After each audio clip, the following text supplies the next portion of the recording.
Now introducing HUllabaloo, your new go-to baking soda. Are you sick and tired of the regular old baking soda boxes that create a mess and always go chunky? Well, we have the product for you. New HUllabaloo baking soda is good on shelf life and good for you. With advanced pouring technology that provides a perfect pour time after time, and our resealable clip makes sure it stays as a powder. You can even choose between our cooking, cleaning and craft products to suit all of your baking soda needs. Our scientists have been working hard through the design cycle to provide you with an amazing product. Thanks to our amazing scientists, we've crafted 3 different boxes, one for cooking, one for cleaning and one for craft, all with easy pour access and recipes for you. You're welcome, HUllabaloo! First, our team investigated problems that mattered to us and realised we are all passionate about sustainability. We then thought about some similar interests we have, concluding that baking and cooking were things that we enjoy. We began to realise that we all think baking soda is boring, yet we also discovered that there are over 62 amazing uses for this product. We decided to investigate the advantages and disadvantages of competitors' packaging to find out what makes baking soda seem so boring. And how can we remedy this? We found that the colour schemes used were lacklustre, there was one organisation that dominated the market, and the current packaging do not inform users of all the potential uses baking soda has. At first we struggled to trust the idea we had come up with. We thought to ourselves, who else will see the potential of baking soda? This was when we decided to rally together and realise it was our job to make baking soda fun again. We began to look further into the design cycle, generating ideas to spread the excitement that is baking soda. Generating this product, we used a group Google Doc where we shared information of our own research and ideas of what we thought the product may look like, as well as brainstorming the ideas for the ad and how we were going to shoot the ad's content. And so yes, within the shared Google Doc we could go back and reflect on what we've had and the information that we've got to pull from, as well as a shared group email chain to communicate when we weren't in person. And then as well as we did catch up in an in-person meeting to make sure we were all on the same page, as well as create video content to make our advertisement as well. We chose specifically cooking, cleaning and craft as we thought that these 3 themes would both be used the most for the product and also is relatable to a wide audience.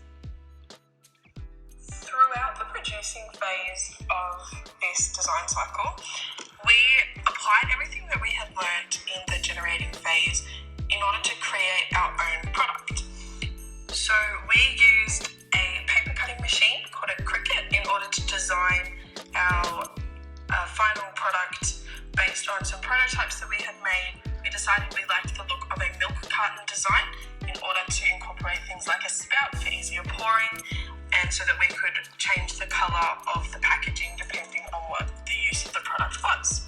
We thoroughly enjoyed recording our video in order to create our advertisement. We had lots of fun experimenting with lab coats and ways that we could prove that our product was better than our competitors, using things like scales and an over-exaggerated 1960s advertisement feel. Evaluating this product, we looked at the current market and looked at what else is on offer and how much it costs. So looking at, is it cost effective?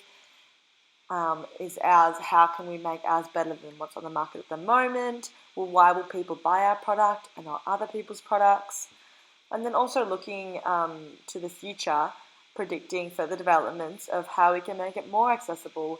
Can we make it in bulk? How can we make it in bulk? Would the bulk still be accessible, and will it still have the pouring feature that we advertise is better than the typical box feature of other products?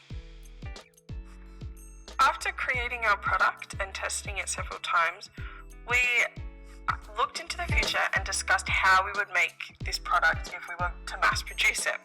Upon this reflection, we noticed that because our design wasn't waterproof, that would need to be a consideration in order to keep the bicarb soda in an environment where there might be water, such as under a sink.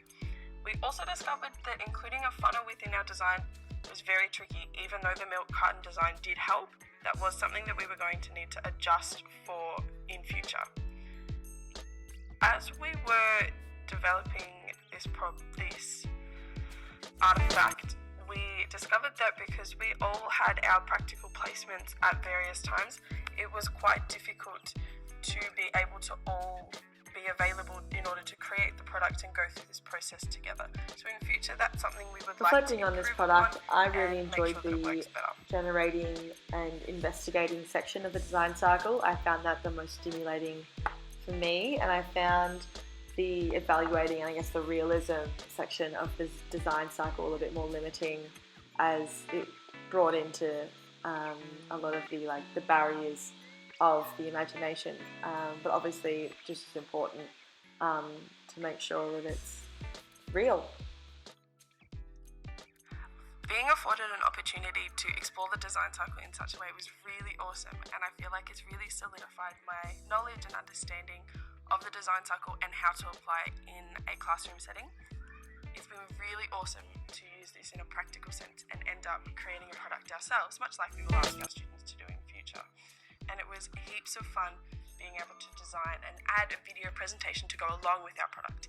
I feel like I've really solidified my understanding of the design cycle, what it looks like, and how to use it in future. I found working in the design cycle an important way to guide this process. It was interesting to investigate how the order of the phases can be manipulated and how it can be applied across the spectrum of contexts. I found the investigating, generating and producing phases the most exciting due to their hands-on nature. Evaluating, planning and managing asked students to push the boundaries of creating something and apply it in the real-world context. The design cycle provides an explicit template for deep exploration of design and technology. This ensures that tasks are meaningful, allowing problem-solving and collaborative skills to prosper.